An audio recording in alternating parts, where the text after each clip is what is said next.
है। जड़ता दिखाई देने के कारण अज्ञान में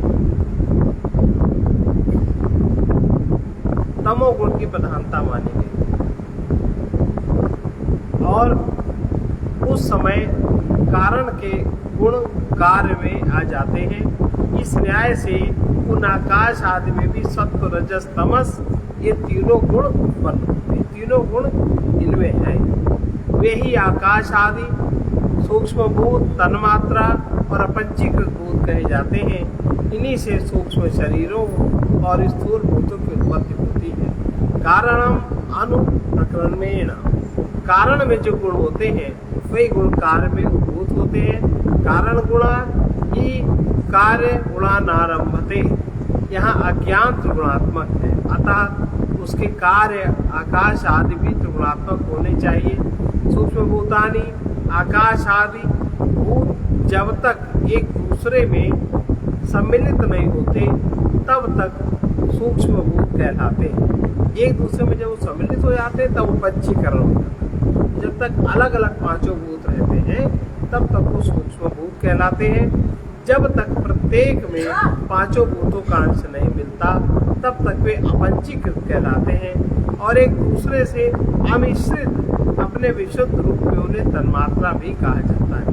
तानेव इति तन्मात्राणि सूत्र रूप से तत्पुरुष समास हुआ। इसमें शब्द स्पर्श रूप रस और गंध इनको तन्मात्रा कहा गया।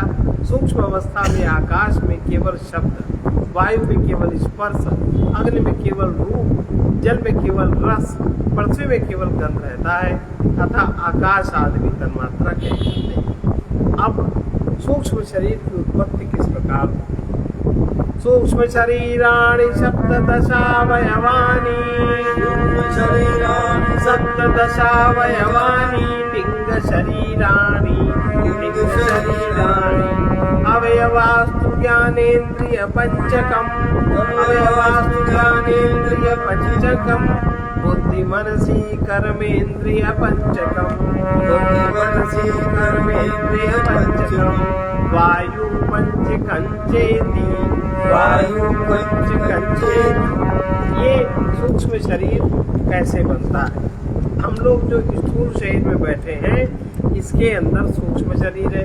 जितना भी कार्य हो रहा है सारा कार्य सूक्ष्म शरीर करता है। जैसे हम कहते हैं हमारे मन ने कहा, मन सूक्ष्म, बुद्धि ने निश्चय किया, बुद्धि भी सूक्ष्म, कर्मेंद्रियां भी सूक्ष्म, ज्ञानेंद्रियां भी सूक्ष्म। स्थूल एक ये पिंड है इसमें सूक्ष्म देह फिट है। अब वो स्थूल शरीर को आज्ञा देता है तो बाहर जो जगत में जड़ विषय है, पदार्थ है, उनमें इंद्रियां जाके रमण करके फिर मन में ही लाती है। तो सारा काम सूक्ष्म शरीर ही करता है। इस बात को हम लोग नहीं समझते। सूक्ष्म शरीर के 17 अवयव वाले होते हैं। 17 अवयव लिंग शरीर भी कहलाता है। सूक्ष्म शरीर के 17 अवयव इकाएं, 5 ज्ञानेन्द्रियां, 1 बुद्धि, 1 मन, 7 और 5 कर्मेंद्रियां और 5 वायु, 5 प्राण। लिंग शरीराणि, सूक्ष्म शरीर का ही दूसरा नाम लिंग शरीर कहते हैं। लिंग माने चिन्ह। इन पांचों का चिन्ह क्या है? और इससे प्रत्येगात्मा की सत्ता का ज्ञापन। प्रत्येगात्मा जो इसके पीछे जो आत्मा है इसमें प्रकट हो, इसमें जब उसका प्रकाश पड़ता है तो एक नया रिफ्लेक्शन प्रकट होता बुद्धि, जो क्या कहता अहम, उसको जीव है। अब जीव रिफ्लेक्शन है, जीव कोई असली बात नहीं है। जीव भी नष्ट हो जाता है। जीव वैसे तो सदा रहता है, शरीर के स्तर से सदा रहता है, लेकिन जीव भी सदा नहीं रहता। इसका नाम लिंग शरीर है। और लिंग शरीर के अवयवों के संबंध में पंचदशी में कहा गया है कि ये भी कुछ थोड़ा सा भिन्न है। 5 ज्ञानेन्द्रियां आदि लिंग शरीर के अवयव हैं। इनकी उत्पत्ति आकाश आदि से, सप्त गुणान से, आकाश आदि के सप्त गुण से होती है। जैसे आकाश के सप्त गुण से कान बना, वायु के सप्त गुणान से त्वचा बनी, तेज के सत्व गुणान से नेत्र बने, जल के सत्व गुणान से जिह्वा बनी और पृथ्वी के सत्व गुणान से नासिका का उद्भव होता है। ये बात आगे बता रहे हैं। इससे क्या बना? ज्ञानेन्द्रियाणि श्रोतत्वचक्षुर्जिह्वा घ्राणानि श्रोतत्वचक्षुर्जिह्वा घ्राणानि एतान्याकाशादीनां सात्विकांशेभ्यो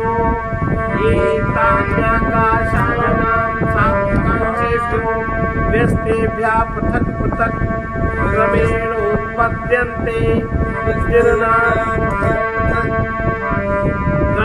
उत्पद्यन्ते बुद्धिर्नाम निश्चयात्मिका कांता कांताकरणवृत्ति मनोनाम संकल्प विकल्पांताका करणवृत्ति अनयोरेव चित्ताहंकारयोरंतर्भावा एते पुनराकाशादि सात्विकाश्रेभ्यो मिलितेभ्यो उत्पद्यन्ते एतेषां प्रकाशात्मकत्वांश शाक्तिकांश कार्यत्व।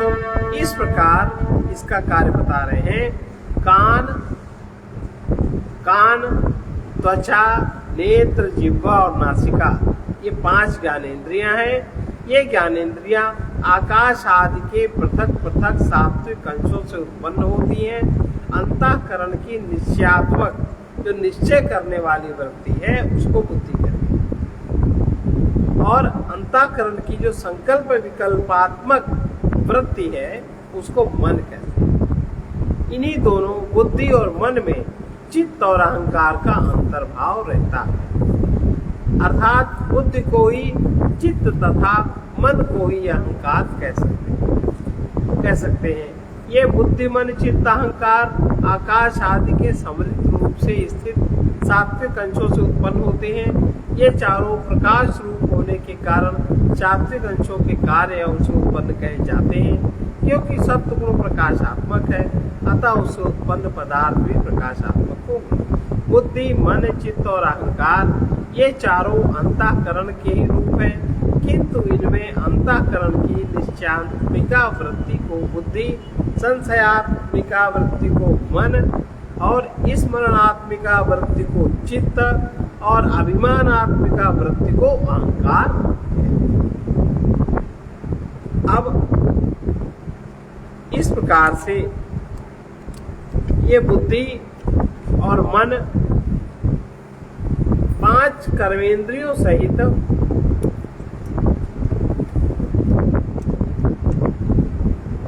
5 ज्ञानेंद्रियों सहित ये बुद्धि और 5 ज्ञानेंद्रियां, इसको क्या कहते हैं? विज्ञानमय कोश। यही विज्ञानमय कोश जो कि कर्ता, भोक्ता, सुखी दुखी आदि होने का अभिमान करने के कारण व्यवहारिक जीव कहलाता है। बुद्धि में चैतन्य प्रतिबिंब जब पड़ता है तब उसी को जीव कहते हैं। बुद्धि में जब चैतन्य का प्रतिबिंब जब बुद्धि ग्रहण करती है, उसमें जो आहंग स्फुरण होता है, उसी को जीव कहते हैं। फिर से समझे, इसमें यही विज्ञान में कोश कर्ता बनता है, भोक्ता बनता है, सुखी होता है, दुखी होता है, ये अभिमान करता है। इसके कारण इसे व्यवहारिक जीव कहा जाता है, जो इस लोक और परलोक में आवागमन करता है। कर्मेंद्रियों के सहित मन मनोमय कोश कहलाता है। अब विज्ञानमय कोश 5 ज्ञानेंद्रियां समेत बुद्धि के मिल जाने से विज्ञानमय कोश बनता है।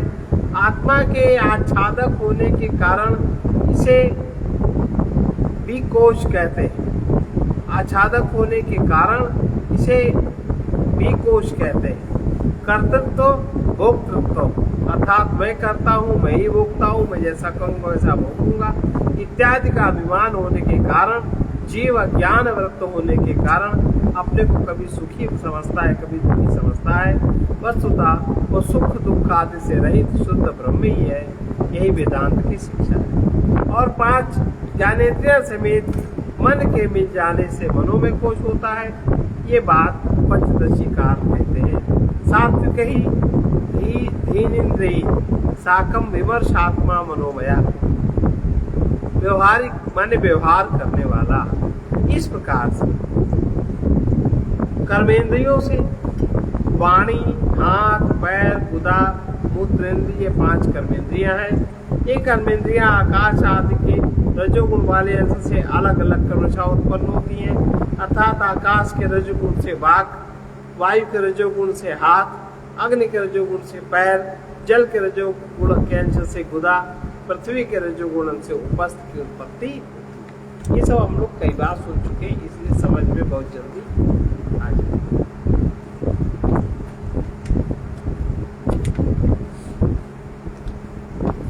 कर्म में प्रवृत्त होने के कारण वाणी, हाथ आदि को कर्मेंद्रिय कहते हैं। अब प्रत्येक तत्व के 3 युग्म बनते हैं, जैसे आकाश तन्मात्रा। आकाश तन्मात्रा की ज्ञानेंद्रिय क्या है? कान, और उसकी कर्मेंद्रिय क्या है? वाणी। अब जब आकाश में उत्पन्न होगा शब्द, उसको ग्रहण कौन करेगा? कान, और फिर उसका प्रत्युत्तर कौन देगा? तो कान उसकी ज्ञानेंद्रिय है। आकाश में जो शब्द उत्पन्न होता है, उस शब्द का व्यवहार कान ज्ञानेंद्रिय, वाणी कर्मेंद्रिय, और कर्मेंद्रिय से उत्पन्न होने के बाद वो शब्द पुनः आकाश में लीन हो जाता। आकाश से उत्पन्न हुआ, आकाश में लीन। अब वायु तत्व को, वायु तन्मात्रा की ज्ञानेंद्रिय क्या है? त्वचा, और इसकी कर्मेंद्रिय क्या है? हाथ। तो स्पर्श का गुण त्वचा से आया, ज्ञानेंद्रिय में आया, और ज्ञानेंद्रिय से फिर कर्मेंद्रिय में आया, और फिर वो वायु में ही एक सर्किल बन गया। इस तरह के हमारे शरीर में 5 सर्किल हैं। तो जो भी हमारा शरीर ग्रहण करता है वो पुनः फेंक देता है, और पुनः वो तत्व पूर्ण हो जाता है। इसलिए पूर्णमदः पूर्णमेव। प्रकृति में भी सब चीज पुनः पूर्ण हो जाती है। अब कर्म में प्रवृत्त होने के कारण वाणी आदि हाथ को कर्मेंद्रिय कहते हैं। इन कर्मेंद्रियों के कार्य क्रमशः हैं। वचन माने बोलना, आदान माने स्पर्श करना, गमन माने चलना, विसर्ग तथा आनंद। ये इनकी उत्पत्ति पंचभूतों से हुई, अतः इन्हें भौतिक कहते हैं। ये भौतिक है, अभौतिक है नहीं, आध्यात्मिक है नहीं है। सूक्ष्म शरीर आध्यात्मिक नहीं है। आध्यात्मिक माने आत्मा। एक प्रकार से जीव भी आध्यात्मिक नहीं है, लेकिन जीव को आध्यात्मिक कह सकते हैं। इस प्रकार से अब हमारे अंदर जो प्राण, अपान, व्यान, उदान, समान 5 प्रकार के वायु में प्राणमय कोश, ये मनोमय कोश हो गया, विज्ञान में कोश हो गया। अब प्राण नामक वायु सामने गमन करने वाला, नासिका अग्रभाग में रहने वाला, अपान नामक वायु नीचे गमन करने वाला, गुदा आदि स्थानों में रहने वाला, व्यान नामक वायु सबोर गमन करने वाला, संपूर्ण शरीर में रहने वाला, उदान नामक वायु कंठ में रहने वाला, ऊपर की ओर गमन करने वाला और ऊपर से ही निकलने वाला, समान नामक वायु शरीर के भीतर खाए पिए गए अन्न आदि का समीकरण करने वाला। समीकरण कहते हैं पचाने को, अर्थात खाए पिए अन्न को रस, रक्त, बीज, विष्ठा आदि के रूप में परिवर्तित कर देना। इस प्रकार प्राण, अपान, समान, उदान, व्यान ये क्रमशः प्रा, अप, वी, उद, सम उपसर्ग पूर्वक अन्न प्राण में धातु से भाव में घई प्रत्यय हुआ। इस प्रकार से भुक्त अन्न आदि को बचाकर रस, रक्त आदि के रूप में परिणत करने के कारण कर देना इनका मुख्य कार्य है। और मल आदि के रूप में बाहर निकाल कर पुनः अपने अपने तत्वों में मिल जाना, ये इनका समीकरण कहलाता है। अब अगला हम लोग कल सुनेंगे इसके बाद।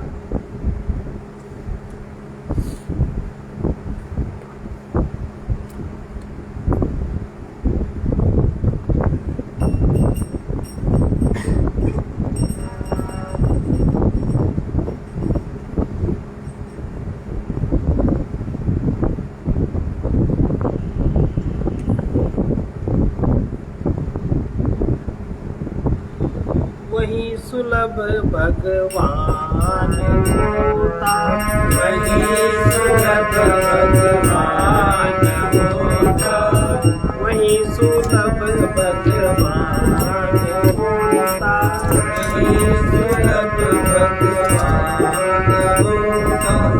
किसी बहाने प्रीति पूर्वक, किसी बहाने प्रीति पूर्वक जब उसका आह्वान होता, जब उसका आह्वान होता, वही सुलभ भगवान होता, वही सुलभ भगवान होता।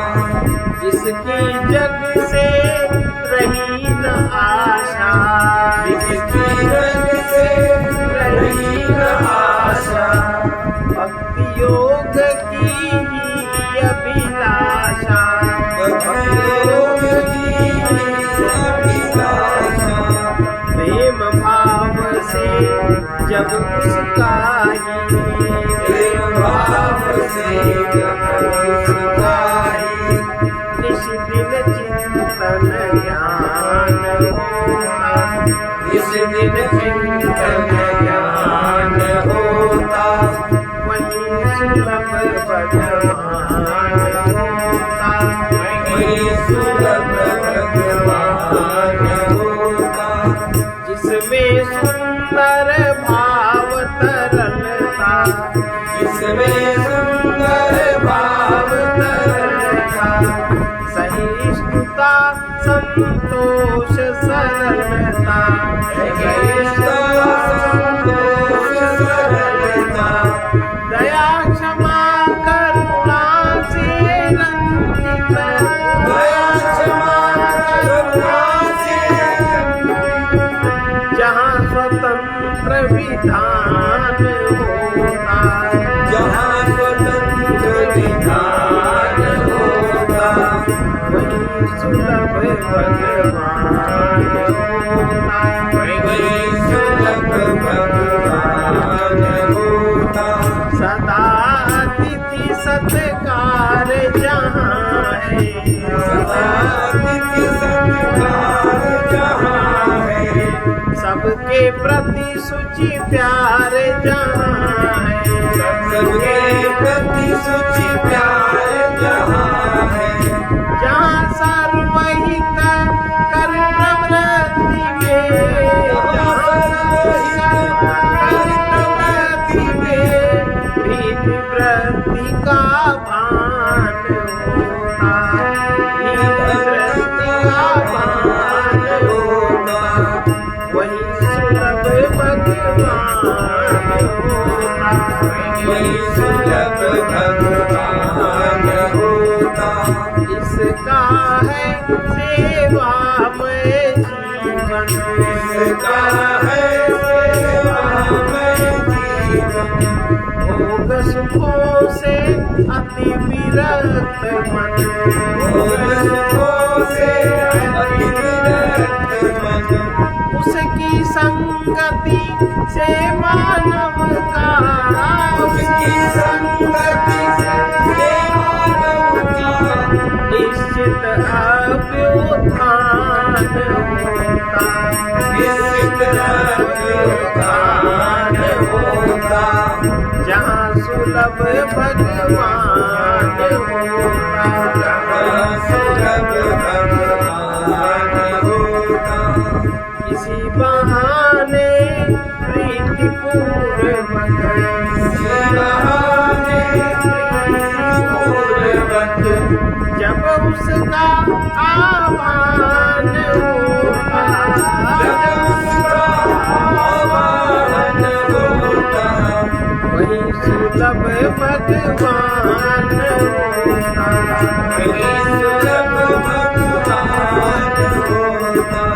जहाँ विरह में आंसू बरसे, जहाँ विरह में आंसू बरसे, व्याकुल हृदय दरस को तरसे, व्याकुल हृदय तरस को तरसे, जब वियोग में भी स्वरूप से, जब वियोग में स्वरूप से अभिन्नता का ज्ञान होता, अभिन्नता का ज्ञान होता, वही सुलभ भगवान होता।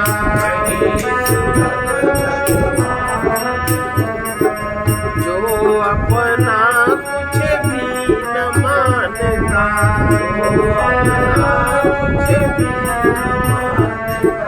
सब दाता का दिया जानता,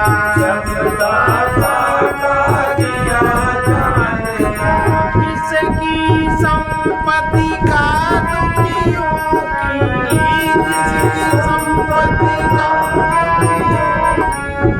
सेवा में ही दान होता, सेवा में ही दान होता। वही सुलभ भगवान होता,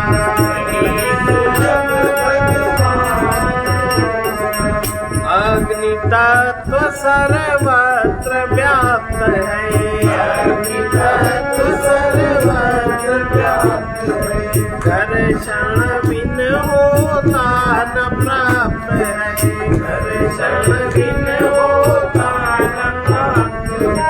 इसी भांति उस व्यापक हरि का, इसी भांति उस व्यापक हरि का, जहाँ सतत गुणगान होता, जहाँ सतत गुणगान होता।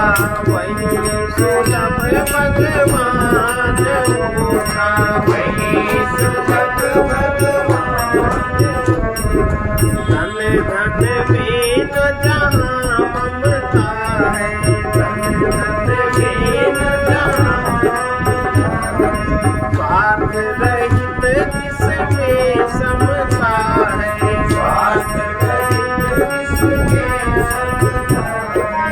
पथिक परम पद को पाता है, पथिक परम पद को पाता है। जिसका लक्ष्य महान होता, जिसका लक्ष्य महान होता। वही सुलभ भगवान होता, वही सुलभ भगवान। अभी हम लोगों ने सूक्ष्म शरीर पढ़ा, विचार वासना संकल्प, सब सूक्ष्म शरीर के मन बुद्धि चित्त अहंकार की क्रियाएं हैं। जहाँ नहीं, जहाँ सूक्ष्म शरीर क्रिया रही, इस सूक्ष्म शरीर की क्रिया रही, वही परमात्मा का योगानुभव होता है। हम इस सूक्ष्म शरीर से तो क्रिया करना बंद कर देते हैं, लेकिन सूक्ष्म शरीर की क्रियाएं हमारी चलती है। विचार चिंतन वासना विषय, क्या चाहिए क्या नहीं चाहिए, वो क्रियाएं हम अपने बस में नहीं कर पाते,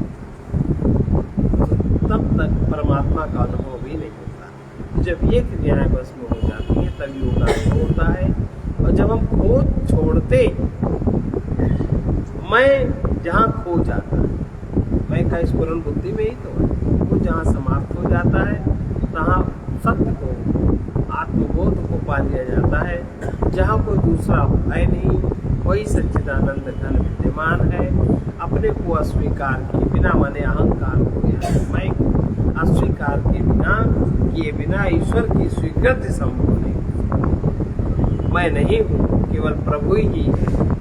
प्रभु माने आप, वही प्रभु है जो अपना अहंकार जिसका मिट जाता है, उसी को प्रभु का आत्मा का बोध सुलभ होता है।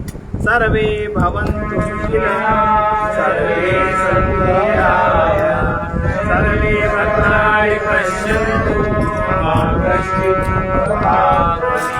कृष्णाय वासुदेवाय हरे परमात्मने प्रणतद्वेषनाशाय गोविन्दाय नमो नमः। उग्रवीर महाविष्णु, उग्रवीर महाविष्णु, ज्वलन्तं सर्वतोमुखं, ज्वलन्तं सर्वतोमुखं, नृसिंहं भीषणं भद्रं, नृसिंहं भीषणं भद्रं, मृत्युं नमाम्यहं, मृत्युं नमाम्यहं। असतो मा सद्गमय, तमसो मा ज्योतिर्गमय, गमय पूर्णमदः पूर्णमिदं पूर्णात् पूर्णमुदच्यते पूर्णस्य